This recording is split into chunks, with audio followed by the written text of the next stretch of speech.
Basu ಗೊಲಬಾವಿ YouTube channel subscribe ಮಾಡಿ, like ಮಾಡಿ.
ಬದಲಾಗುತ್ತಾನೆ ಅನ್ನುವ ಸತ್ಯ ಕವಿ ಹೃದಯ.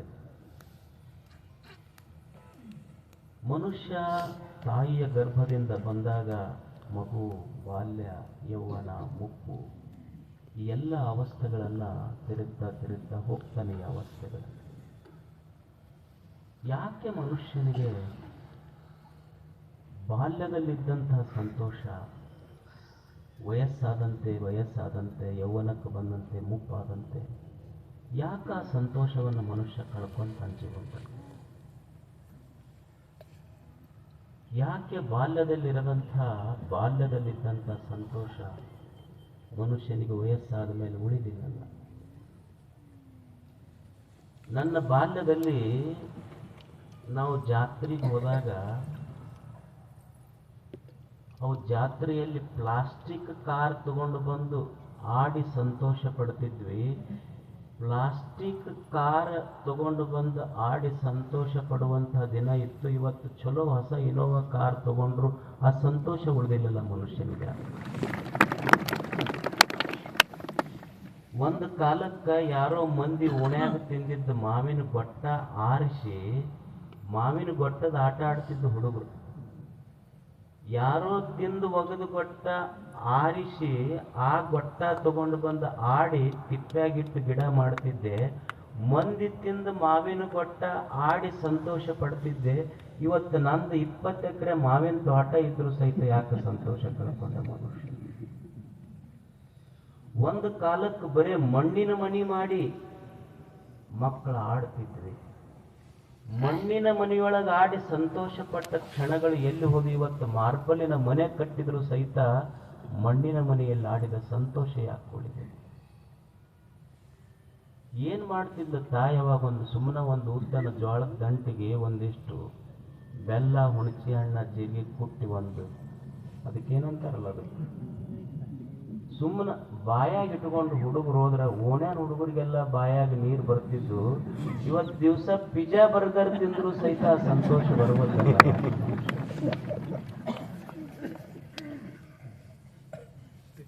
ಮನುಷ್ಯ ಹಾಗಾದ್ರೆ ಸಂತೋಷವನ್ನ ಯಾಕೆ ಕಳ್ಕೊಂಡ?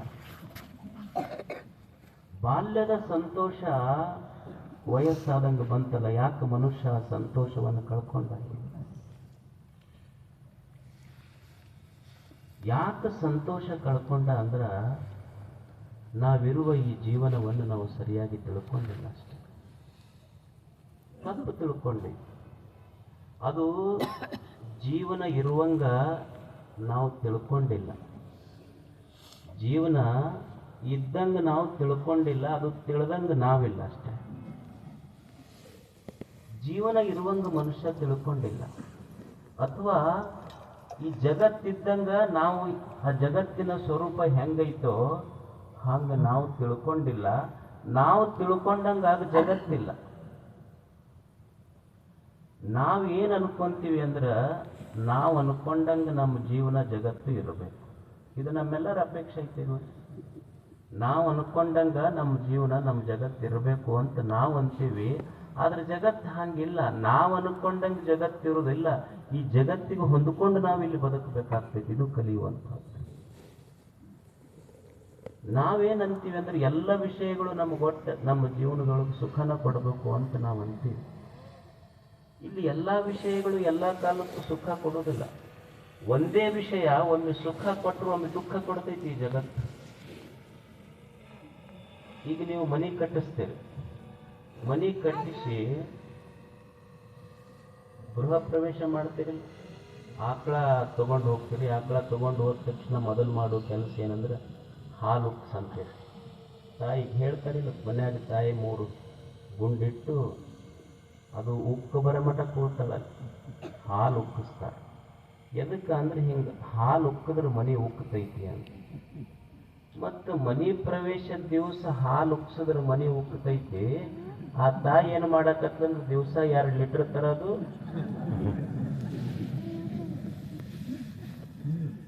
ಅವ ಯಜಮಾನಂದ ತೆಲಿಗಿಲಿ ಕೆಟ್ಟೈತೆ ನಾವು ಇದ್ರ ಬಿಲ್ ಕೊಡವ್ರು ಯಾರು? ಅವ್ರಂದ್ರು ಉಕ್ಕತೈತಿ ಇದು ಮನಿ ಅಂದ್ರ ಮನಿ ಪ್ರವೇಶದ ದಿವಸ ಅದು ಸುಖ ಕೊಟ್ಟೈತಿ, ಇವತ್ತಾಗಲೇ ದುಃಖ ಕೊಡಕತ್ತ, ಬಿಲ್ ಭಾಳ ಬರ್ತೈತ್ರಿ ಅನ್ನಕತ್ತ. ಅಂದ್ರೆ ಪ್ರಪಂಚದ ವಿಷಯ ವಸ್ತುಗಳೇನದಾವ ಅವು ಯಾವಾಗಲೂ ನಾವು ಸುಖ ಕೊಡ್ತೈತಿ ಅಂತಿಲ್ಲ. ಈ ಪ್ರಪಂಚದ ವಿಷಯ ವಸ್ತು ಒಮ್ಮೆ ಒಂದೇ ವಸ್ತು ಸುಖ ಕೊಡ್ತೈತಿ, ಒಮ್ಮೆ ದುಃಖ ಕೊಡ್ತೈತಿ. ಅಂದ್ರೆ ಈ ಪ್ರಪಂಚ ನಾವು ಅನ್ಕೊಂಡಂಗಿಲ್ಲ. ಈ ಜಗತ್ತು ನಮ್ಮ ಅಪೇಕ್ಷೆಯಂತೆ ಈ ಜಗತ್ತಿರುವುದಿಲ್ಲ. ಒಂದು ನನ್ನ ಇಚ್ಛೆ ಐತಿ, ಒಂದು ನಿಸರ್ಗದ ಇಚ್ಛೆ. ನನ್ನ ಇಚ್ಛೆ ಏನು ಅಂದ್ರೆ ಇದು ಹೀಗ ಇರಬೇಕಂತಿಲ್ಲ, ಆದ್ರೆ ನಿಸರ್ಗದ ಇಚ್ಛೆ ಹಾಗಿಲ್ಲ, ಅದು ಬದಲಾಗ್ತಿರ್ತಾರೆ. There is a conflict between my will and the will of this nature. ಇಲ್ಲೊಂದು ಯುದ್ಧ ನಡೀತಾ ಇದೆ, ನನ್ನ ಇಚ್ಛೆ ಮತ್ತು ಜಗದ ಇಚ್ಛೆ, ಈ ನಿಸರ್ಗದ ಇಚ್ಛೆ, ಇವೆರಡರ ಮಧ್ಯದೊಳಗೆ ಯುದ್ಧ ನಡೆದೈತಿ. ನನ್ನ ಇಚ್ಛೆ ಏನು, ನಮ್ಮೆಲ್ಲರ ಇಚ್ಛೆ ಏನು, ನಮ್ಮೆಲ್ಲರ ಅಪೇಕ್ಷೆ ಏನು? ನಾವೇನಂತೀವಿ ಅಂದ್ರೆ ನಮ್ಮ ಶರೀರ ಸೊರಗಬಾರ್ದು, ನಮ್ಮ ಸಂಪತ್ತು ಕರಗಬಾರ್ದು, ನಮ್ಮ ಸಂಬಂಧಗಳು ಮುರಿಬಾರ್ದು, ನಮ್ಮ ಮನ್ಯಾಗ ಯಾರೂ ಸಾಯಬಾರ್ದು. ಇದು ಎಲ್ಲರ ಇಚ್ಛೆ ಐತಿ, ಯಾರ ಇಚ್ಛೆ ಇಲ್ಲ. ನಮ್ಮ ಶರೀರ ಸೊರಗಬಾರ್ದು, ನಮ್ಮ ಸಂಪತ್ತು ಕರಗಬಾರ್ದು, ನಮ್ಮ ಸಂಬಂಧಗಳು ಮುರಿಬಾರ್ದು, ನಮ್ಮ ಮನ್ಯಾಗ ಯಾರಿಗೆ ಸಾವು ಬರಬಾರ್ದು. ನಿಸರ್ಗ ಅಂತೈತಿ ಹಂಗಲ್ಲೋ ಹುಚ್ಚ. ಶರೀರ ಅಂದ್ರೆ ಇದು ಸ್ವರ್ಗದ, ಇದು ಅದ್ರ ಗುಣಧರ್ಮ ಐತದ. ಅಲ್ರಿ ನಾವೆಷ್ಟು ದೇವರಿಗೆ ದಿವಸ ಕಾರ್ತಿಕ್ ಹಚ್ಚಿ ಬಂದೀವಿ ಮತ್ತು ದೀಡ್ ನಮಸ್ಕಾರ ಹಾಕ್ತೀವಿ, ನಮಗೆ ಯಾಕೆ ನೆಗಡಿ ಬರಬೇಕು ಅಂದ್ರೆ ಮೂಗಿದ್ರೆ ನೆಗಡಿ ಬರೋದ, ಇದು ನಿಸರ್ಗದ ನಿಯಮ ಅಷ್ಟೇ. ಪಾಪ ನಿನ್ನ ನೆಗಡಿಗೆ ಅವ್ನು ದೀಡ್ ನಮಸ್ಕಾರ ಹಾಕಕ್ಕೆ ಏನು ಸಂಬಂಧ? ಮತ್ತೆ ನಾವು ಇಲ್ಲಪ್ಪ ಮೊದಲು ಕಡಿಮೆ ಇತ್ತು, ಅವ್ನು ದೀಡ್ ನಮಸ್ಕಾರ ಹಾಕಿ ತಲೆ ಮೇಲೆ ತಣ್ಣೀರು ಹಾಕೊಂಡಿದ್ದು ಮತ್ತೆ ನಿನ್ನ ಸಲುವಾಗೇ ಜಾಸ್ತಿ ಆಗೈತೆ ಅಂತ ಅವನಿಗೆ ಹೇಳ್ಬರೋ. ನಮ್ಮ ಅಪೇಕ್ಷೆ ಏನು, ನಮ್ಮ ಶರೀರ ಸೊರಗಬಾರ್ದಂತೀವಿ, ಆದ್ರೆ ಶರೀರದ ಗುಣಧರ್ಮನೇ ಏನು ಅಂದ್ರೆ ಇದು ಸೊರಗುವುದೇ ಅದರ ಗುಣಧರ್ಮ. ಶರೀರದ ಅರ್ಥವೇ ಸೊರಗುವಿಕೆ.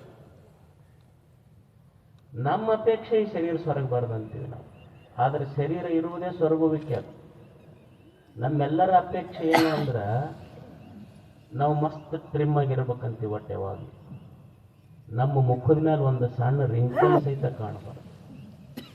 ನಮ್ಮ ರಿಂಕಲ್ ಕಾಣಬಾರ್ದು, ನಮ್ಗೆ ಯಾರು ಅಂಕಲ್ ಸಹಿತ ಅನ್ನಬಾರ್ದು. ಇದು ಅಪೇಕ್ಷೆ. ಅಂದ್ರೆ ಇವ ಓಣ್ಯಾಗ ಇನ್ನೂ ಟ್ವಿಂಕಲ್ ಟ್ವಿಂಕಲ್ ಹಾಡ್ಕೊಂತ ಅಡ್ಡಾಡ್ಬೇಕನ್ನ, ಇದು ನಮ್ಮ ಅಪೇಕ್ಷೆ. ಆದ್ರೆ ಶರೀರದ ಅಪೇಕ್ಷೆ, ಶರೀರ ಹಂಗಿಲ್ಲ, ಅದು ಶರೀರ ಸೊರಗುವಿಕೆ. ನೀವು ನೋಡಿ, ಈ ಶರೀರ ಉಣ್ಣುವ ಅನ್ನವೇ ಹಳಸ್ತೈತಿ. ಈ ಶರೀರ ಚಲೋ ದುರಸ್ತಿ ಮಾಡಿ ಇಟ್ಕೋಬೇಕನ್ನುವ ಗುಳಿಗೆಗೆ ಎಕ್ಸ್ಪೈರಿ ಡೇಟ್ ಐತಿ. ಅಂದ್ರೆ ಹಳಸಿದ ಉಣ್ಣುವ ಅನ್ನ ಹಳಸ್ತೈತಿ, ಗುಳಿಗೆ ಎಕ್ಸ್ಪೈರಿ ಡೇಟ್ ಐತಿ. ಹಳಸಿದ ಅನ್ನ ಉಂಡು ಎಕ್ಸ್ಪೈರ್ ಆಗುವ ಗುಳಿಗೆ ತಗೊಂಡು ನೀ ಎಕ್ಸ್ಪೈರ್ಡ್ ಬಂತೆಯಲ್ಲ, ಹೆಂಗೆ ಸಾಧ್ಯ ಐತಿ? ಇದು ನೀ ಜೀವಂತ ಇರ್ಬೇಕಂತೆಲ್ಲ ಸಾಧ್ಯ ಐತಿ? ಸಾಧ್ಯ ಇಲ್ಲ. ಶರೀರ ಸೊರಗುವುದೇ ಇಲ್ಲ.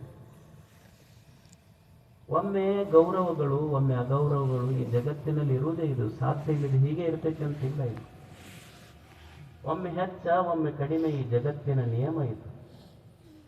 ಈಗ ನೋಡ್ರಿ, ನಮ್ಮ ನೌಕರಿ ಇರ್ತೈತಿ, ಅಪಾಯಿಂಟ್ಮೆಂಟ್ ಆಗ್ತೈತಿ. ಅಪಾಯಿಂಟ್ಮೆಂಟ್ ಆದ ದಿವಸ ನೋಡ್ಬೇಕೇನು ಮನ್ಯಾಗ ಅವರಿಗೆ ಸಿಹಿ ಕೊಡೋದೇನು, ಹಂಚೋದೇನು, ಅವ್ರಿಗೆ ಆರತಿ ಬೆಳಗೋದೇನು, ಕುಂಕುಮ ಇಟ್ಟು ಬೆಳಗುದೇನು, ಅವ್ರ ಆಫೀಸ್ಗೆ ಹೋದಾಗ ಅಲ್ಲಿ ಅವರು ಸ್ವಾಗತ ಮಾಡುವುದೇನು ಎಂದ ಅಪಾಯಿಂಟ್ ಆದ ದಿವಸ ರಿಟೈರ್ಮೆಂಟ್ ಆಕೈತಿ ನೋಡ್ರಿ. ಮನ್ಯಾಗ ಅಪಾಯಿಂಟ್ ಆದ ದಿವಸ ಎಲ್ಲರೂ ಆರತಿ ಬೆಳಗ್ತಿದ್ರು. ರಿಟೈರ್ಡ್ ಆಗೋ ದಿವಸ ಯಾರು ಇಲ್ಲಿ ಒಬ್ಬರ ಬ್ಯಾಗ್ ಹಿಡ್ಕೊಂಡು ಹೊಂಟ್ರು. ಅವನ ಪ್ಯೂನ್ ಒಬ್ಬವಿದ್ದ, ಆಪ್ತ ದೇಶ ಕೊಯ್ ನೈ ಥಾ ಸಾಬ್ ಅಂತಿದ್ದ. ಸರ್ ನಿಮ್ಮಂಥವ್ರು ಯಾರೂ ಬರ್ಲಿಲ್ಲರಿ ಆಫೀಸ್ನಾಗ ಅಂತ ಹೊರಗಂತಿದ್ದ. ಒಳಗೆ ಏನು ಕಾಡ್ದೇವು ಮಾರಾಯ. ರಿಟೈರ್ಡ್ ಆಗಿ ಮನೆಗೆ ಬಂದ, ಬೆಲ್ ಬಡ್ದ ಅವರೇ ತೆಗೆದಕ್ಕದ. ಬಂದು ಕುಂತು ಮನ್ಯಾಗ ಅವ್ರಂದ್ರು ಏನು ಖಾಲಿ ಕುಂತಿರಲಿ ಏನಾರ ಮಾಡ್ರಿ ಅಂದ್ರ ಅವ್ರು. ಪೆನ್ಷನ್ ಬಂತು, ಅದ್ರ ಜೊತೆಗೆ ಟೆನ್ಷನ್ನು ಬಂತು. ಅಂದ್ರೆ ಅವತ್ತೇನು ಮಂಗಳಾರತಿ ಇಲ್ಲ, ಆರತಿಗಳಿಲ್ಲ ಯಾರು. ಯಾಕಂದ್ರೆ ಅವಾಗ ತಿಂಗಳ ತಂದು ಕೊಡ್ತಿದ್ರು, ಮಸ್ತ್ ಇತ್ತು. ಈಗ ಕಟ್ಟಾತಲ್ಲ ಈಗ ಪಾಪ. ಅಂದ್ರೆ ಮೊದಲಿದ್ದ ಗೌರವಗಳು ಈಗ ಉಳಿತಾವೇನು? ಅಂದ್ರೆ ಇಲ್ಲಿ ಯಾವ ಸಂಬಂಧಗಳು ಶಾಶ್ವತವಾಗಿರುವುದಿಲ್ಲ. ಈಗ ನೀವು ಮದುವೆ ಆಗಿರಿ, ಮದುವೆ ಆದವರು ಮೊದಲಿದ್ದ ಪ್ರೀತಿ ಪ್ರೇಮ, ಅವಾಗಿನ ನಿಮ್ಮ ಫೋಟೋ ನೋಡ್ಕೊಳ್ರಿ, ಇವಾಗಿನ ನಿಮ್ಮ ಫೋಟೋ ನೋಡ್ಕೊಳ್ರಿ, ಹಂಗ ಇರ್ತೈತೆ. ನಿಮ್ಮ ಮದುವೆ ಫೋಟೋ ನೋಡ್ಕೊಳ್ರಿ, ಈಗಿನ ಫೋಟೋನು ನೋಡ್ಕೊಳ್ರಿ. ನೀವು ಮೊದಲು ನಿಮ್ಮ ಮದುವೆ ಫೋಟೋ ಅದ್ರಾಗ ಒಂದ ಕೋಕೋ ಕೋಲಾ ಬಾಟ್ಲಿ ಇರ್ತೈತಿ, ಸ್ಟ್ರಾ 2 ಇಟ್ಟಿರ್ತಾನೆ. ಸ್ಟ್ರಾ 2 ಇದ್ರು ಕೋಕೋ ಕೋಲಾ ಬಾಟ್ಲಿ ಒಂದ ಇರ್ತೈತಿ. ಅವ ಅದನ್ನ ಒಂದು ದೊಡ್ಡ ಫೋಟೋ ಮಾಡಿಸಿ ನಾ ಎಲ್ಲಿ ಕೂಡ್ತಿದ್ನಲ್ಲ ಅದ್ರ ಮುಂದೆ ಹಾಕೊಂಡಿರ್ತಾನೆ. ದಿವ್ಸ ಆದ್ಮೇಲೆ ತಿಳಿತೈತಿ ಅವನಿಗೆ, ಈ ಫೋಟೋ ಕಾಲಾಗ ನಾ ಇಷ್ಟು ಸತಾಯಿಸಿ ಮೋಸ ಹೋದ್ನಪ್ಪ ಮಾರ, ಇದ ನನಗೆ ತೇಕಕ್ಕೆ ಹಚ್ಚಿದ್ದಿಷ್ಟ ಅಂತ. ಅಂದ್ರೆ ಉಳ್ದೈತೆ ಅನ್ನೋದು ಮೊದಲಿಂದು. ಅಂದ್ರೆ ಸಂಬಂಧಗಳು ವ್ಯತ್ಯಾಸ ಆಗ್ತಾವ, ಶರೀರ ಸೊರಗ್ತೈತಿ, ಸಂಬಂಧಗಳು ವ್ಯತ್ಯಾಸ ಆಗ್ತೈತಿ, ಗೌರವಗಳು ಹೆಚ್ಚು ಕಡಿಮೆ ಆಗ್ತಾವ. ಸಾವು ಬರುವುದಿಲ್ಲ ಜೀವನದೊಳಗೆ. ನಾವೇನಂತೀವಿ ಅಂದ್ರೆ ನಮ್ಮ ಸಂಪತ್ತು ಹೋಗಬಾರ್ದು, ನಮ್ಮ ಅಧಿಕಾರ ಹೋಗಬಾರ್ದು, ನಮ್ಮ ಸಂಬಂಧಗಳು ಹೋಗಬಾರ್ದು, ನಮ್ಮ ಹೊಲ ಹೋಗಬಾರ್ದು, ನಮ್ಮ ಮನೆ ಹೋಗಬಾರ್ದು ಅಂತ ನಾವು ಅಂತೀವಿ. ನಾವೇನಂತಿರ್ತೀವಿ, ನನ್ನ ಹೊಲ ನನ್ನ ಬಿಟ್ಟು ಹೋಗಬಾರ್ದು, ನನ್ನ ಮನೆ ನನ್ನ ಬಿಟ್ಟು ಹೋಗಬಾರ್ದು, ನಮ್ಮ ಸಂಬಂಧಿಕರು ನನ್ನ ಬಿಟ್ಟು ಹೋಗಬಾರ್ದು, ನಮ್ಮ ಅಧಿಕಾರ ನಮ್ಮನ್ನು ಬಿಟ್ಟು ಹೋಗಬಾರ್ದು. ಸಾವು ಅಂತಿರ್ತೈತಿ, ನಾನು ಇವನಿಗೆ ಬಿಟ್ಟು ಹೋಗಬಾರ್ದು ಅಂತ ಅದು ಅಂತಿರ್ತೀವಿ. ಎಲ್ಲ ಇದು ಜೀವನದಲ್ಲಿ ಬರುವುದೇ ಇದು. ಅಂದ್ರೆ ಈ ಜಗತ್ತು ಇರುವಂತೆ ನಾವು ತಿಳ್ಕೊಬೇಕಷ್ಟೆ. ನಾವು ತಿಳ್ಕೊಂಡಂಗೆ ಜಗತ್ತಿರುವುದಿಲ್ಲ, ಜಗತ್ತಿದ್ದಂಗೆ ನಾ ತಿಳ್ಕೊಬೇಕಾಗ್ತೈತಿ. ಜಗತ್ತಿದ್ದಂಗೆ ನನ್ನ ಬದುಕನ್ನು ಹೊಂದಿಸಿಕೊಂಡು ನಾ ಬದುಕುವ ಕಲೆಯನ್ನು ಇಲ್ಲಿ ಕಲಿಬೇಕು. ಮತ್ತು ಜಗತ್ತು ಹಿಂಗೈತಿ ಅಂದ ಮೇಲೆ ಮನಸ್ಸಿಗಂತೂ ತಾಪ ಕೊಡ್ತೈತಿ. ಇದಕ್ಕೆ ತಾಪ ಕೊಡ್ತೈತಿ ಇದು ಅಂದ್ರೆ ನಾನು ಹಿಂಗಿರಬಾರ್ದಂತೀನಿ, ಅದು ಹಂಗಿರುವುದಿಲ್ಲ. ನನ್ನ ಇಚ್ಛೆಯ ಪ್ರಕಾರ ಈ ಜಗತ್ತು ಜೀವನ ಇರದೇ ಇದ್ದದ್ದಕ್ಕಾಗಿ ನನಗಿದು ತಾಪ ಕೊಡಕ್ಕೆ ಶುರು ಮಾಡುತ್ತೈತಿ.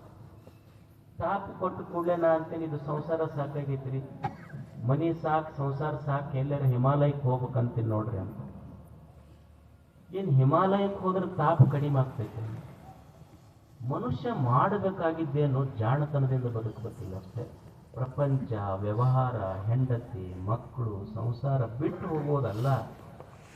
ಒಂದು ಕಲಾ ಇದೆ. ಈಗ ನೋಡಿ, ನಿಮಗೆ ಕಾಲಿಗೆ ಮುಳ್ಳು ಚುಚ್ಚತೈತಿ, ಕಾಲಿಗೆ ಮುಳ್ಳು ಚುಚ್ಚಿದ್ರೆ ಕಾಲು ತಕ್ಕೋಬಾರ್ದು, ಮುಳ್ಳು ತಕ್ಕೊಳ್ಳೋದು ಕಲಿಬೇಕು. ಇದು ಜಾಣತನದ ಸಂಸಾರ ಇದು ಅಷ್ಟೇ. ನಾವೇನು ಮಾಡ್ತೀವಿ, ಒಂದು ಸ್ವಲ್ಪ ದುಃಖ ಆಯ್ತು ಅಂದ್ರೆ ಒಟ್ಟ ಟೋಟಲ್ ಇದನ್ನ ಮುಗಿಸೇ ಬಿಡ್ಬೇಕಂತೀವಿ ನಾವು. ಹಂಗೆ ಸಾಧ್ಯ ಇಲ್ಲ. ಎಷ್ಟು ಸಣ್ಣ ಸೂತ್ರ ಎಷ್ಟೈತಿ ಅಂದ್ರೆ ಸಂಸಾರದೊಳಗೆ ಎದಕ್ಕೆ ದುಃಖ ಆಗೈತಿ ಅದಷ್ಟ ಪಾರ್ಟಿಗೆ ಆಪರೇಷನ್ ಮಾಡ್ಬೇಕು. ನಾವು ಕಾಲಿಗೆ ಮುಳ್ಳು ಚುಚ್ಚಿದ್ರೆ ಕಾಲು ತಕ್ಕೋಬಾರ್ದು. ಹೆಂಗೋ ಹಂಗೆ ಸಂಸಾರದೊಳಗೆ ಸುಖ ದುಃಖ ತಾಪಗಳು ಬರ್ತಿರ್ತಾವ. ಎಷ್ಟಾಗಿರ್ತೈತಿ ಅಷ್ಟು ಪಾರ್ಟಿಗೆ ಟ್ರೀಟ್ಮೆಂಟ್ ಮಾಡೋದು ಕಲಿಬೇಕಾಗ್ತದೆ ಮನುಷ್ಯ. ನಮಗಿದು ದುಃಖ ತಾಪಗಳು ಯಾಕಂದ್ರೆ ಈ ಪ್ರಪಂಚದ ಮೇಲಿನ ನಮ್ಮ ಮೋಹ ಐತಲ್ಲ, ಮೋಹ, ಆ ಮೋಹ ತಾಪ ಕೊಡಕತ್ತ. ಯಾಕಂದ್ರೆ ಯಾವ ವಿಷಯಗಳು ನಾನು ಈ ಪ್ರಪಂಚದ ಪದಾರ್ಥಗಳು ಯಾವುದು ನಾನು ಬರುವಾಗಲೂ ತಂದಿಲ್ಲೋ, ಹೋಗುವಾಗಲೂ ನನ್ನ ಜೊತೆಗೆ ಬರುವುದಿಲ್ವೋ, ಅದು ನಂದು ಅಂತ ನಾನು ಮೋಹಿಸಿದೆ. ಮೋಹಿಸಿದ್ದಕ್ಕಾಗಿ ದುಃಖ. ಮತ್ತೆ ಏನು ಮಾಡ್ಬೇಕ್ರಿ ಈಗ? ಇದಕ್ಕೆ ಏನು ಮಾಡಬೇಕು ಅಂದ್ರೆ, ಈಗ ಒಬ್ಬ ಹಾವಾಡಿಗ ಇರ್ತಾನೆ. ಹಾವಾಡಿಗ ಅವ್ರ ಅಜ್ಜನೂ ಹಾವು ಆಡಿಸ್ತಿದ್ದ, ಅವ್ರ ಅಪ್ಪನೂ ಹಾವು ಆಡಿಸ್ತಿದ್ದ, ಇವನು ಹಾವು ಆಡಿಸ್ತಿದ್ದ. ಅವ್ರ ಖಾನ್ದಾನಿ ಮನೆತನದ ಉದ್ಯೋಗ ಅಂದ್ರೆ ಹಾವು ಆಡ್ಸೋದು. ಹಾವು ಆಡ್ಸೋದು ಬಿಟ್ರೆ ಅವನಿಗೆ ಬದುಕಕ್ಕೆ ಬರುದಿಲ್ಲ. ಹಾವು ಆಡ್ಸೋದು ಒಂದೇ ವಿದ್ಯೆ ಅವನಿಗೆ ಗೊತ್ತಿರೋದು. ಈಗ ಹಾವು ಆಡಿಸ್ಲಿಲ್ಲ ಅಂದ್ರೆ ಅವನು ಉಪಜೀವನ ನಡೆಯುವುದಿಲ್ಲ. ಹಾವು ಆಡ್ಸಕ್ ಹೋಗ್ತೀಯ, ಅದ್ರೊಳಗೆ ವಿಷದ ಹಲ್ಲೈತಿ, ಕಡಿದು ಸಾಯ್ತಾನೆ. ಮಾಡಬೇಕಾದದ್ದೇನು? ಹಾವು ಆಡಿಸೋದು ಬಿಟ್ಟಿರಬಾರ್ದು, ಉಪಜೀವನನು ನಡೆದಿರ್ಬೇಕಂದ್ರ ಒಬ್ಬ ಜಾಣ ಹಾವಾಡಿಗ ಏನು ಮಾಡ್ತಾನಂದ್ರ, ಹಾವು ಆಡಿಸೋದು ಬಿಡೋದಿಲ್ಲವ, ಹಾವಿನೊಳಗೆ ಇರುವ ವಿಷದ ಹಲ್ಲು ಕಿತ್ತಿ ಹಾವಾಡಿಸಿ ಹೆಂಗ ತನ್ನ ಜೀವನ ನಡೆಸ್ಕೊಂತಾನೋ ಹಂಗ ಸಂಸಾರದೊಳಗೆ ನನ್ನ ಮೋಹ ಅನ್ನುವಂಥ ಒಂದು ವಿಷದ ಹಲ್ಲು ತೆಗೆದು ಮತ್ತೆ ಪ್ರಪಂಚ ಮಾಡ್ತಿರಬೇಕು. ಅದು ಜಾಣ ಸಂಸಾರ ಅಂತ ಕರೀತಾರೆ. ಹಾವಿನ ಬಾಯ ಹಲ್ಲ ಕಳೆದು ಹಾವನಾಡಿಸಬಲ್ಲಡೆ, ಹಾವಿನ ಸಂಘವೇ ಲೇಸು ಕಂಡಯ್ಯ. ಕಾಯದ ಸಂಘವ ವಿವರಿಸಬಲ್ಲಡೆ, ಕಾಯದ ಸಂಘವೇ ಲೇಸು ಕಂಡಯ್ಯ. ತಾಯಿ ರಕ್ಕಸಿಯಾದಂತೆ ಕಾಯ ವಿಕಾರವು, ಚನ್ನ ಮಲ್ಲಿಕಾರ್ಜುನ ದೇವ ನೀನೊಲಿದವರು ಕಾಯಗೊಂಡಿದ್ದರೆನಬೇಡ. ಅಕ್ಕ ಬದುಕುವ ರೀತಿ ಹೇಳ್ತಾಳೆ ಮನುಷ್ಯರಿಗೆ. ಏನಿದ್ರು ಸ್ವಲ್ಪ ಜಗತ್ತಿನ ಮೋಹ ಮಾಡಿಕೊಂಡಿಯಲ್ಲಪ್ಪ ಮನುಷ್ಯ, ಸ್ವಲ್ಪ ವಿಚಾರ ಮಾಡಿ ನೋಡು. ಯಾವುದು ಈ ದೇಹದ ಮೇಲೆ ಎಷ್ಟು ನಿನಗೆ ಮೋಹ ಐತೆಲ್ಲ, ಇದು ನನ್ನ ದೇಹ. ಈಗ ನೋಡ್ರಿ, ಒಂದು ಸ್ವಲ್ಪ ಯಾರು ಹಿಂಗೆ ನಮಗೆ ಹೆಸರುಗೊಂಡು ಕರೆದ್ರೆ ಅಥವಾ ಕೂದಲ ಹಿಡಿದು ಜಗಳ ಆಡಿದ್ರ, ನನ್ನ ಕೂದಲ ಹಿಡಿದು ಜಗಳ ಆಡಿದ್ರಂತ ನಾವು ಇಲ್ಲಿ ಹೊಡೆದಾಡ್ತೀವಿ. ಅದ ಕ್ಷೌರದ ಅಂಗಡಿಯಾಗ ಕಟ್ಟಿಸ್ಕೊಂಡು ಕಟ್ ಮಾಡಿದ್ಮೇಲೆ ಅವ್ರು ಹೊರಗೆ ಬೀದಿಯಾಗ ಹೋಗಿದ್ರೆ ಎಲ್ಲರೂ ತುಳ್ಕೊಂಡು ಹೋಗ್ತಾರೆ. ಯಾರು ಕೊಡ್ರಿ ಜಗಳ ಆಡಿವೆಲ್ಲ ಅಂದ್ರೆ ಇದು ಎಲ್ಲಿ ನನ್ನ ಒಳಗೆ ತಲೆಯಾಗೈತಿದು ಮೋಹ. ಕಾಯದ ಸಂಘವ ವಿವರಿಸಬಲ್ಲಡೆ, ಕಾಯದ ಸಂಘವೇ ಲೇಸು ಕಂಡಯ್ಯ. ಸುಮ್ಮನೆ ಒಂದು ಕ್ಷಣ ಇದು ನನ್ನ ದೇಹ, ಯಾರಾದ್ರೂ ಒಂದು ಕ್ಷಣ ಏನಾದ್ರೂ ಒಂದು ಸಿಟ್ಟು ಬರ್ತೈತಿಲ್ಲ ನಮಗೆ, ಬಡದ್ರ ಮುಟ್ಟದ್ರ ಏನಾದ್ರೂ ಆದ್ರೆ ಸುಮ್ಮನೆ ಒಂದು ಕ್ಷಣ ಅಕ್ಕ ಹೇಳ್ತಾಳೆ, ಈ ಕಾಯವನ್ನು ವಿವರಿಸಿ ನೋಡು ಅಂತ. ವಿವರಿಸಿ ನೋಡೋದು ಅಂದ್ರೆ, ಈಗ ನೀವು ಮೊಬೈಲ್ನಾಗ ಸಣ್ಣ ಅಕ್ಷರ ಇರ್ತಾವ, ಕಾಣಿಲ್ಲ ಅಂದ್ರೆ ಜೂಮ್ ಮಾಡಿ ನೋಡ್ರಿ ಅಂತೀರಿ. ವಿವರಿಸಿ ನೋಡುವುದು ಅಂದ್ರೆ ಒಂದು ಸ್ವಲ್ಪ ನಿನ್ನ ದೇಹವನ್ನು ಜೂಮ್ ಮಾಡ್ಕೊಂಡು ನೋಡಪ್ಪ ಮನುಷ್ಯನೇ. ಯಾವುದಕ್ಕೆ ನೀನು ದೇಹ ಅಂತೀಯಲ್ಲ, ದೇಹ ನೋಡಿ ಎಲ್ಲ ಇದು ತೋರಿಸ. ಸುಮ್ಮನೆ ನೀವು ಒಂದು ಪ್ರಯೋಗ ಮಾಡ. ಈಗ ನೀವು ಯಾವುದಕ್ಕೆ ದೇಹ ಅಂತೀರಿ? ನೀವು ಈಗ ಎಲ್ಲಾದ್ರೂ ಒಂದು ಕಡೆ ಮುಟ್ಕೊಳ್ರಿ. ನೀವು ಇದು ಮುಟ್ಕೊಂಡ್ರಿ ಅಂದ್ರೆ ಇದಕ್ಕೆ ದೇಹ ಅಲ್ಲ. ನೀವು ಏನು ಮುಟ್ಕೊಂಡಿರಿ ಅಂತ ಕೇಳಿದ್ರೆ ನೀವೇನಂತೀರಿ ಅಂದ್ರೆ ಕೈ ಮುಟ್ಕೊಂಡಿವಿ ಅಂತೀರಿ. ದೇಹ ಎಲ್ಲೈತೆ ಹಂಗಿದ್ರೆ? ಇಲ್ಲಿ ಮುಟ್ಕೊಂಡ್ರೆ ಇದು ಕಣ್ಣ ಅಂತ ಹೇಳ್ಬೋದು ನೀವು. ಮುಟ್ಕೊಂಡಿದ್ದು ಇದು ಕಣ್ಣ, ದೇಹ ಎಲ್ಲಿದೆ ಹೇಳಿ? ಇಲ್ಲಿ ಕಣ್ಣ ಇಲ್ಲಿದೆ, ದೇಹ ಮುಟ್ಕೊಳ್ರಿ ಅಂತಂದ್ರ ನೀವು ಇಲ್ಲಿ ಕಾಲು ಮುಟ್ಕೊಂಡ್ರಿ ಅಂತ ತಿಳಿರಿ. ಕಾಲಿನ ಮೇಲೆ ಕೈ ಇಡ್ರಿ, ಅದು ದೇಹ ಅನ್ನೋದು. ಕೇಳಿದ್ರೆ ಏನಂತೀರಿ? ಎಲ್ಲಿ ಕೈ ಇಟ್ಟಿರಿ ಅಂದ್ರೆ ಕಾಲಿನ ಮೇಲೆ ಕೈ ಇಟ್ಟಿವಿ ಅಂತೀವಿ. ಹಾಗಾದ್ರೆ ದೇಹ ಎಲ್ಲಿದೆ ಹೇಳಿ? ಇಲ್ಲಿ ಕೈ ಇಟ್ಕೊಳ್ರಿ, ದೇಹದ ಮೇಲೆ ಇಲ್ಲ ಕೈ ಇಟ್ಕೊಂಡಿದ್ರಿ ಅಂದ್ರೆ ನೀವು ಕೈ ಇಟ್ಕೊಂಡಿದ್ದು ಕಣ್ಣಿನ ಮೇಲೆ. ಆಯ್ತು ಬಿಡಪ್ಪ, ಕಣ್ಣಿನ ಮೇಲೆ ಇಟ್ಕೊಂಡಿಲ್ಲ, ಕಣ್ಣೆಲ್ಲ ಅದ ತೋರಿಸು ಅಂತಂದ್ರೆ ಇಲ್ಲಿ ಇಟ್ಕೊಳ್ರಿ, ಇಟ್ಕೊಂಡಿದ್ದು ರೆಪ್ಪಿ ಮೇಲೆ ಇಟ್ಕೊಂಡಿವಿ, ಕಣ್ಣಿನ ಗುಡ್ಡಿ ಮೇಲೆ ಇಟ್ಕೊಂಡಿವಿ, ರೆಪ್ಪಿ ಮೇಲೆ ಇಟ್ಕೊಂಡಿವಿ, ಕಣ್ಣೆಲ್ಲ ತೋರಿಸು ಅಂದ್ರೆ ಗೊತ್ತಾಗೋದಿಲ್ಲ ನಮಗೆ. ಹಿಂಗೆ ಒಂದೊಂದು ವಿವರಿಸಿ ನೋಡಿದ್ರ ದೇಹವೇ ಅಳಿತೈತಿ. ದೇಹದ ಅಂಗಾಂಗಳ ಅಳಿದ ಮೇಲೆ ಏನು ಉಳಿತೈತಲ್ಲ ಆ ಸತ್ಯಕ್ಕೆ ದೇವರು ಅಂತ ಕರೀತಾರ. ಅದು ನೀನು ಅನ್ನೋದು ಅಕ್ಕ ವಿವರಿಸಿ ನೋಡಿದನ್ನ ಸ್ವಲ್ಪ. ಯಾವುದಕ್ಕೆ ನೀನು ದೇಹ ಅಂತ ಕರೀತಿಯಲ್ಲ, ವಿವರಿಸಿ ನೋಡೋದನ್ನ ಸ್ವಲ್ಪ. ಇದನ್ನ ಮನುಷ್ಯ ತನ್ನ ಜೀವನವನ್ನ ಸಂಬಂಧಗಳಿಂದ ಅಳಿತಾನಷ್ಟೆ. ಈ ದೇಹಕ್ಕೆ ಏನೇನು ಸಂಬಂಧ ಆಗೈತಿ ಆ ಸಂಬಂಧಗಳಿಂದ ತನ್ನ ಜೀವನವನ್ನು ಅಳಿತಿರ್ತಾನೆ. ಈಗ ಮನೆಗೆ ಹೋದ, ಈಗ ಶಿವ ಅದಾನ. ಶಿವ ಯಾರು ಅಂತ ನಾ ಪ್ರಶ್ನೆ ಮಾಡ್ತೀನಿ. ಶಿವ ಯಾರು ಅಂದ್ರೆ ನೀವೇನ್ ಹೇಳ್ತೀರಿ? ಪಾರ್ವತಿಯ ಪತಿ ಅಂತ ಹೇಳ್ಬೋದು. ನಾ ನಿಮಗೆ ಪ್ರಶ್ನೆ ಕೇಳಿದ್ದು ಶಿವ ಯಾರ ಪತಿ ಅಂತಲ್ಲ. ಶಿವ ಯಾರು?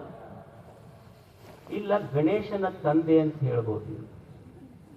ಅಲ್ಲ, ನಾ ಯಾರಪ್ಪ ಅಂತ ಕೇಳಿಲ್ಲ, ಶಿವ ಯಾರು? ಇಲ್ಲ ವೃಷಭ ವಾಹನ ಅಂತ ಹೇಳ್ಬೋದು. ಅಲ್ಲ, ಅವ ಎದ್ರ ಮೇಲೆ ಅಡ್ಡಾಡ್ತಾನಂತ ಕೇಳಿಲ್ಲ, ಶಿವ ಯಾರು? ಇಲ್ಲ ಸ್ಮಶಾನದೊಳಗೆ ಇರ್ತಾನಲ್ರಿ ಅವ ಅಂದ್ರ ಅವ ಎಲ್ಲಿರ್ತಾನ ಅಂತ ನಾ ಕೇಳಿಲ್ಲ, ಶಿವ ಯಾರು? In the absence of relation there is no existence.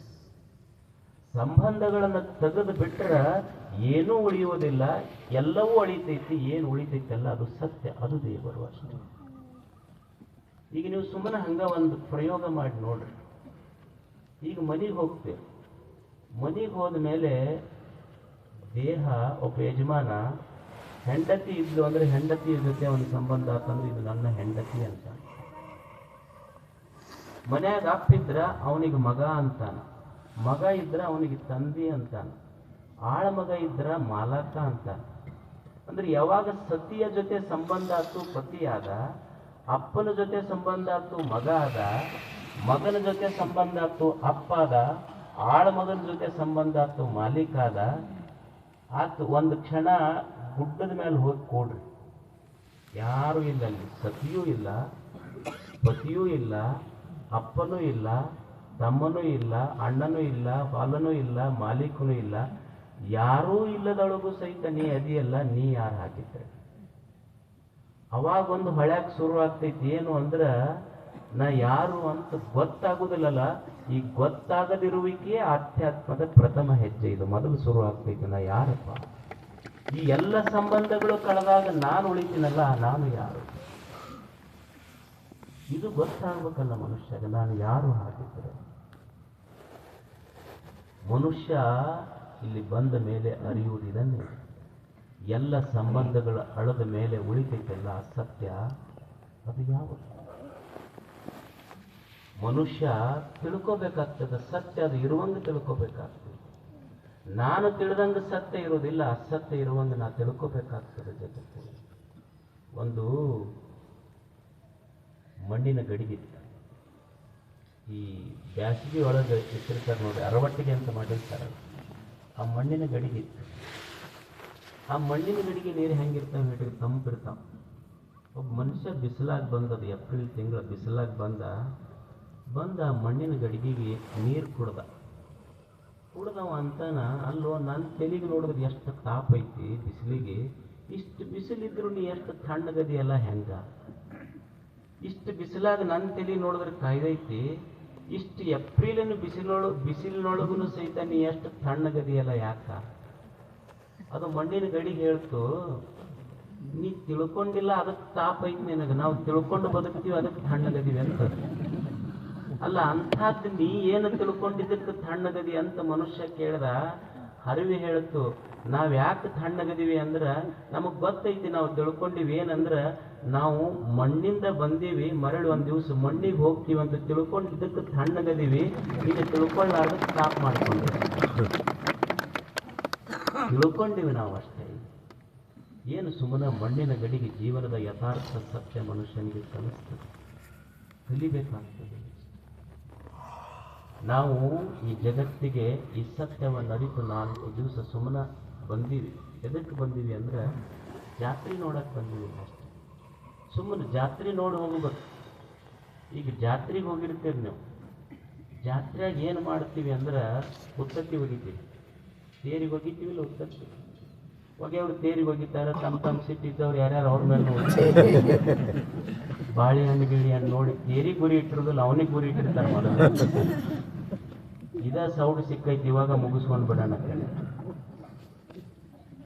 ಜಾತ್ರೆಗೆ ಬಂದೀವಿ, ಉತ್ತತ್ತಿ ಒಗದಾರ. ನಿಮಗೆ ಸಾಮಾನ್ಯ ಅನುಭವ ಐತೆ ಇಲ್ಲಿ, ತೇರು ಮುಂದೆ ಹೋಗ್ತಿರ್ತೈತಿ, ಉತ್ತತ್ತಿ ಹಾಕೊಂತಿರ್ತೀವಿ ನಾವು. ನಮಗೆ ಉತ್ತತ್ತಿ ಹಾಯ್ಕೊಳ್ಳುವಾಗ ನಮ್ಮೆಲ್ಲರ ಭಾವನೆ ಹೆಂಗೈತಿ ಅಂದ್ರ ನನಗ ಮೊದಲು ಸಿಗಬೇಕು, ಮತ್ತು ಹೆಚ್ಚು ನನಗ ಸಿಗಬೇಕು, ಇನ್ನೊಬ್ಬರಿಗೆ ಸಿಗಬಾರ್ದು. ಐತೆ ಇಲ್ಲಿ ಹಿಂಗೆ ನಮ್ಮೆಲ್ಲರ ತೇರಿನಿಂದ ಹೋಗುವಾಗ ಮೊದಲು ನನಗೆ ಸಿಗಬೇಕು, ಹೆಚ್ಚು ನನಗೆ ಸಿಗಬೇಕು, ಇನ್ನೊಬ್ರಿಗೆ ಸಿಗಬಾರ್ದು. ಈ ಗದ್ದಲದೊಳಗೆ ಅಂಗಿ ಹರ್ಕೊಂತು, ಮೊಬೈಲ್ ಹೊತ್ತು, ಪರ್ಸ್ ಕಳ್ಕೊಂತು, ಕಳ್ಕೊಂಡು 4 ಬಕ್ಕಣ ತುಂಬಿಸ್ಕೊಂಡ್ರು ಆಯದು ಬಿಟ್ಟಿದ್ದಿಲ್ಲ. ಇನ್ನು ಆಯ್ಕೊಂಡು 4 ವಿಷಯ ತುಂಬಿಸ್ಕೊಂಡು ಬಂದಿತ್ತಲ್ಲ, ತಾನರ ತಿಂತೇನೋ ಮತ್ತೆ ಅಲ್ಲಿ ಬಂದವ್ರಿಗೆ ಅವ್ರಿಗೊಂದೆರಡು ಅವ್ರಿಗೊಂದೆರಡು ಕೊಟ್ಟು ಮನಿಗೆ ಬಂತಲ್ಲ ಹಿಂಗೆ ಮುಟ್ಟಿ ನೋಡ್ಕೊಂತೈತಿ ಪರ್ಸ್ ಹೋಗಿತ್ತದರ. ಹಂಗ ಮನುಷ್ಯ ಇದೊಂದು ಜಗದ ಜಾತ್ರೆಯಲ್ಲಿ ಶಬ್ದ, ಸ್ಪರ್ಶ, ರೂಪ, ರಸ, ಗಂಧ ಅನ್ನುವಂಥ ಉತ್ತತ್ತಿಗಳು ಒಗದಾರಿಲ್ಲ ಈ ಪ್ರಪಂಚದೊಳಗೆ. ಮನುಷ್ಯನ ಇಚ್ಛೆಯನ್ನು ಮೊದಲು ನಾನಾ ತಗೋಬೇಕು, ಪಡ್ಕೋಬೇಕು, ನನಗ ಹೆಚ್ಚಿರ್ಬೇಕು, ಇನ್ನೊಬ್ಬರಿಗೆ ಯಾರಿಗೆ ಸಿಗಬಾರ್ದನ್ನುವಂಥ ಈ ಗದ್ದಲದೊಳಗ ಹೋಗಿ ಒಳಗೆ ನೋಡಿಕೊಂಡಾಗ ಒಂದು ಕಳ್ಕೊಂಡಿದ್ದ ಪರ್ಸ ಅದು ಸಮಾಧಾನ ಅನ್ನುವಂಥ ಪರ್ಸ ಕಳ್ಕೊಂಡ್ಬಿಟ್ಟಿದ್ದ, ಶಾಂತಿ ಅನ್ನುವಂಥ ಪರ್ಸ ಕಳ್ಕೊಂಡ್ಬಿಟ್ಟಿದ್ದ. ಅದಕ್ಕೆ ಮನುಷ್ಯ ಜೀವನದಲ್ಲಿ ಏನಾದರೂ ಕಲಿಯುವುದಿದ್ರ ಎರಡು ಕಲಿಬೇಕು. ಒಂದು, ಈ ಜಗತ್ತಿನಲ್ಲಿ ಜೀವನ ಸಾಗಿಸಬೇಕಾದ್ರೆ ಎರಡು ಗೊತ್ತಿರಬೇಕು ಮನುಷ್ಯ. ಒಂದು, ಎಚ್ಚರದಿಂದ ಬದುಕಬೇಕು, ಸಾವಧಾನದಿಂದ ಬದುಕಬೇಕು, ಸಮಾಧಾನದಿಂದ ಬದುಕಬೇಕು. ಇವೆರಡು ಬದುಕಿನ ಸೂತ್ರಗಳು. ಒಂದು ಸಾವಧಾನ ಇರಬೇಕು, ಇನ್ನೊಂದು ಸಮಾಧಾನ ಇರಬೇಕು. ಸಾವಧಾನ ಅಂದ್ರೆ ಎಚ್ಚರ ಇರಬೇಕು, ಸಮಾಧಾನ ಅಂದ್ರೆ ತಣ್ಣಗಿರ್ಬೇಕು ಅಷ್ಟೆ. ಸಾವಧಾನ ಅಂದ್ರೆ ಎಚ್ಚರದಿಂದ ಬದುಕುವುದು, ಸಮಾಧಾನ ಅಂದ್ರೆ ತಣ್ಣಗೆ ಬದುಕುವುದು. ಮನ್ಯಾಗ ಅಂತಿರ್ತಾರೆ ನೋಡ ಓರ್, ಅದು ಬಂದು ಕಿರಿಕಿರಿ ಮಾಡಕತ್ತಿತ್ತು ಅಂದ್ರೆ ಕೂಡ್ಬಾರ್ದ, ತಣ್ಣಗೆ ಕೂಡ ಕಡೆ ಅಂತಿರ್ತಾರೆ. ಎಚ್ಚರ ಇರಬೇಕು, ತಣ್ಣಗಿರಬೇಕು ಮನುಷ್ಯ. ಸಾವಧಾನ ಇರಬೇಕು ಮನುಷ್ಯ. ಈಗ ನೀವು ಮದುವೆ ಮಾಡ್ಕೊಂಡಿರಿ ಎಲ್ಲರೂ, ಮದುವೆಯಾಗ ಒಂದು ಮಂತ್ರ ಅಂದಾರ ಕೇಳಿರೇ ಇಲ್ಲ? ಏನಂದಾರ? ಸುಲಗ್ನೆ ಸುಮೂರ್ತೆ ಸಾವಧಾನೆ ಅಂತಂದ ಕೇಳಿರೇ ಇಲ್ಲ? ಅಲ್ಲ, ಮದುವೆನೇ ಆಗೈತೆ ಅಲ್ಲಿ. ಅಲ್ಲ, ಅವಾಗ ಅಂದಾರ್ರಿ ಅವಸರಿತ್ ನಮ್ಮದು ಬಹಳ. ಅವ್ರ ಅಂದಾರ ಸುಲಗ್ನೆ ಶಬ್ದ ಎಷ್ಟು ಚಂದ ಐತಿ. ದಿ ಆಸ್ಪೀಸಿಯಸ್ ಪ್ಲಾನಿಟರಿ ಅಲೈನ್ಮೆಂಟ್ ಅಂದ್ರ ಯಾವಾಗ ನಿಂದು ಇಬ್ರು ಕೂಡಾಕತ್ತಿದ್ರಲ್ಲ ಮದುವೆಯಾಗ, ಅದು ಎಂಥ ಸಮಯ ಎಂಥ ಗಳಿಗೆ ಅಂದ್ರ ತಾರಾಬಲ ಐತಿ, ಚಂದ್ರಬಲ ಐತಿ, ದೇವಬಲ ಐತಿ, ಆದ್ರೆ ನಿನ್ನ ಬಲನ ಅಡಗಕತ್ತೈತ. ತಾರಾಬಲ, ಚಂದ್ರಬಲ, ದೇವಬಲ ಎಲ್ಲ ಬಲಗಳು ಕೂಡ ಸುಲಗ್ನ ಸುಮುಹೂರ್ತೆ, ವೆರಿ ಆಸ್ಪೀಸಿಯಸ್, ಬಹಳ ಒಳ್ಳೆಯ ಮುಹೂರ್ತ ಇದು. ಇದಕ್ಕಿಂತ ಒಳ್ಳೆಯ ಮುಹೂರ್ತ ಇಲ್ಲ. ಸಾವಧಾನ.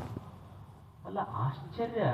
ಸುಮ್ಮನೆ ಒಂದು ವಿಮರ್ಶೆ ಮಾಡ್ರಿ, ಅವ್ರ ಮಂತ್ರದಾಗ ಏನು ಬರ್ದಾರ ಅಂದ್ರೆ ಸಾವಧಾನ ಅಂತ ಮಂತ್ರ ಬರ್ದಾರ. ಅಲ್ಲ, ನೀವು ಮದುವೆ ಕಾರ್ಡ್ನಾಗ ಹಾಕ್ಸಿರಿ 12:35, ಕರೆಕ್ಟ್ 12:35 ಅವ್ರು ವಾಚ್ ನೋಡ್ತಿರ್ತಾರ, ತಾಳಿ ಕಟ್ತಿರ್ತಾರೆ. ಇಲ್ಲಿ 36 ಆದ್ರೆ ಇವು ಮತ್ತೆ ಹೆಚ್ಚು ಕಡಿಮೆ ಆಗ್ತಾವಂತ ತಿಳ್ಕೊಂಡು ಟೈಮ್ ನೋಡಿ. ಅಲ್ಲ, ತಾಳಿ ಕಟ್ಟುದ ಸಮಯಕ್ಕೆ ಅವಸರ ಮಾಡ್ರಿ ಅನ್ಬೇಕಾ? ಇವ್ರು ಸಾವಧಾನ ಅಂತ ಯಾಕೆ ಅನ್ನಕತ್ತಾರ? ಚಿಂತನೆ ಮಾಡುವಂಥದ್ದು ಹೌದಲ್ಲ. ಲಗ್ನ ಪತ್ರದಾಗ ಮುಹೂರ್ತ ಹಾಕ್ಸಿರಿ ನೀವು, ಏನಂದ್ರೆ ಇದ ಟೈಮಿಗೆ ಕರೆಕ್ಟ್. ಅದು ಯಾವ ಮುಹೂರ್ತ, ಗೋಧೂಳಿ ಮುಹೂರ್ತರ ಇರಲಿ, ಕಾಲ್ದೋಳಿ ಮುಹೂರ್ತರ ಇರಲಿ, ಈ ಟೈಮಿಗೆ ಕರೆಕ್ಟ್ ಕಟ್ಟಬೇಕು ತಾಳಿ ಅಂತ ಲಗ್ನ ಪತ್ರಿಕೆಗಳಿಗೆ ಹಾಕ್ಸಿರಿ. ಮಂತ್ರದ ಹೇಳೋದು ಸಾವಧಾನ ಅಂತೀರಲ್ಲ, ವಿಪರ್ಯಾಸ ಐತಿಲ್ಲ.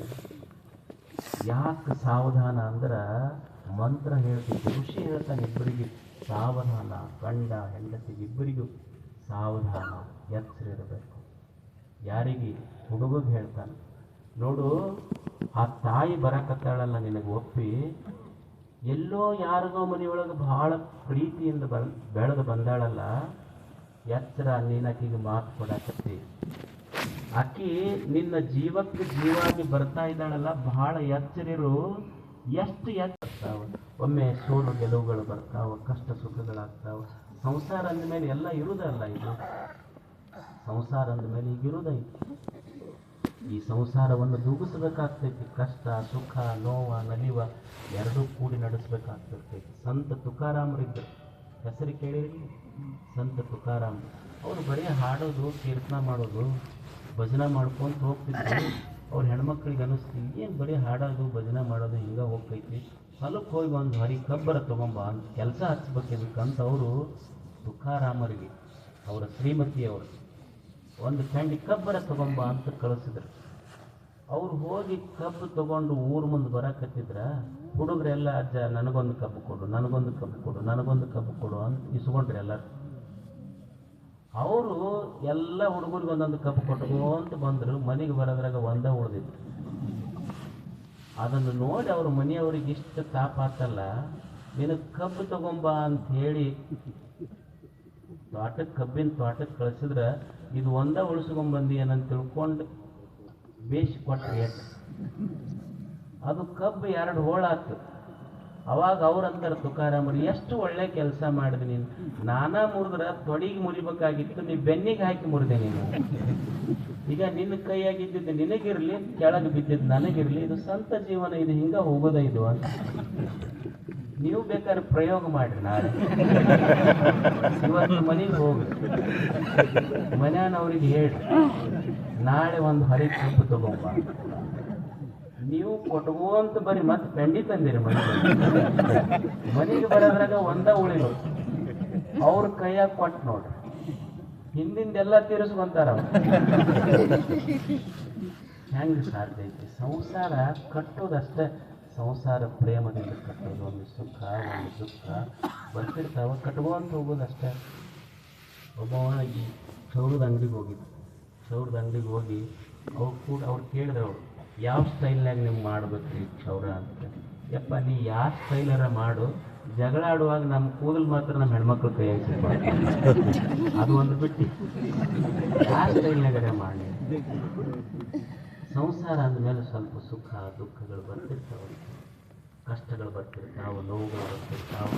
ಒಬ್ಬ ಮನುಷ್ಯ ದೇವರಿಗೆ ಬೇಡ್ಕೊಂತಾನೆ, ಏನು ಭಗವಂತ ಇದು, ಎಷ್ಟು ಜೀವನದೊಳಗೆ ನನ್ನಷ್ಟು ಪೆಟ್ಟು ಯಾರು ತಿಂದಿಲ್ಲ ಅಂತ ಭಗವಂತನ ಮುಂದೆ ಕೈ ಮುಗಿದು ಬೇಡ್ತಿರ್ತಾನೆ. ಭಗವಂತ, ನನ್ನಷ್ಟು ಪೆಟ್ಟು ಯಾರೂ ಈ ಸಮಾಜದಲ್ಲಿ ಜೀವನದೊಳಗೆ ತಿಂದಿರ್ಲಿಕ್ಕಿಲ್ಲ ಅಂತ ದೇವ್ರ ಮುಂದೆ ಕೈ ಮುಗಿದು ಬೇಡುವಾಗ ದೇವ್ರಂತಾನ, ನಾನಾ ಉಳಿ ಪೆಟ್ಟು ತಿಂದಿದ್ದಕ್ಕಾಗಿನೇ ಇವತ್ತು ನೀ ನನ್ನ ಮುಂದೆ ಕೈ ಮುಗಿಯಕತ್ತೀಯೋ, ಪೆಟ್ಟು ತಿಂದವರು ದೇವರಾಗ್ತಾರ. ಯಾರು ಜೀವನದೊಳಗೆ ಪೆಟ್ಟು ತಿಂದಿರ್ತಾರಲ್ಲ ದೇವರಾಗ್ತಾರ.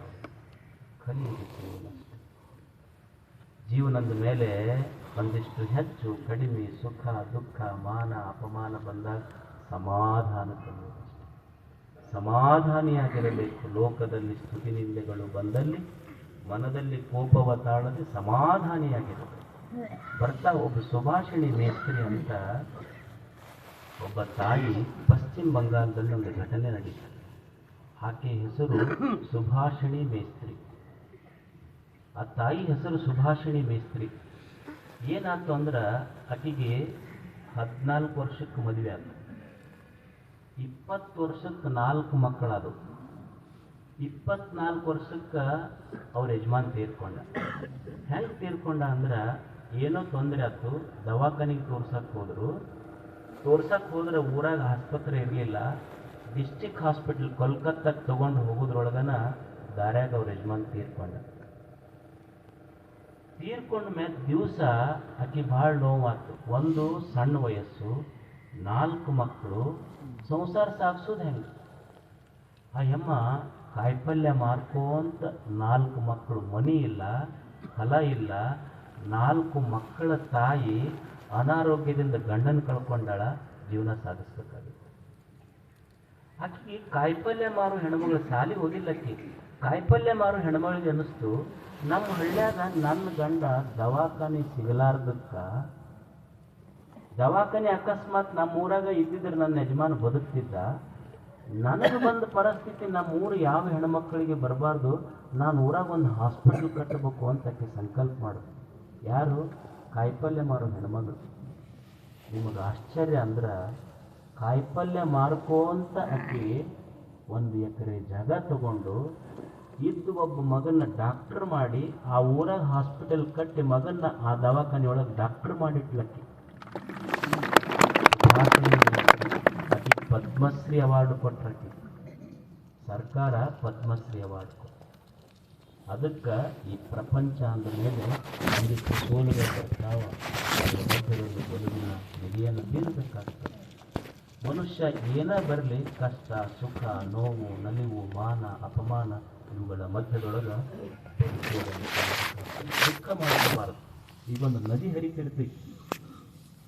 ನದಿ ಹರಿಯುವಾಗ ಒಂದು 4 ಹನಿ ನೀರು ಬತ್ತದ್ರ ನದಿ ದುಃಖ ಮಾಡಿಕೊಂಡಿಲ್ಲ. ಒಂದು 4 ಹನಿ ಬತ್ತದ್ರ ಅದು ನದಿ ದುಃಖ ಮಾಡಿಕೊಂಡಿಲ್ಲ. ಗಿಡದೊಳಗೆ ಒಂದು 4 ಎಲೆ ಬಿದ್ದಿದ್ದಕ್ಕೆ ಗಿಡ ಏನು ದುಃಖ ಮಾಡಿಕೊಂಡಿಲ್ಲ. ಸಪ್ಪನೆ ಮರ ಜಾನೆ ಸೆ ಜಿಂದಗಿ ನೈ ಮರ ಜಾತ. ಏನು ಜೀವನದೊಳಗೆ ನಾವು ಅಂದ್ಕೊಂಡಿದ್ದು 1, 2, 3 ಆಗಿರ್ಲಿಕ್ಕಿಲ್ಲ.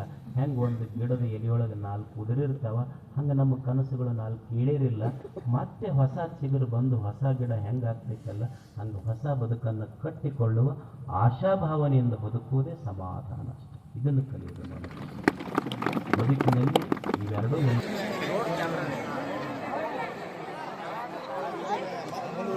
ಗೊತ್ತಾಗೋದಿಲ್ಲ.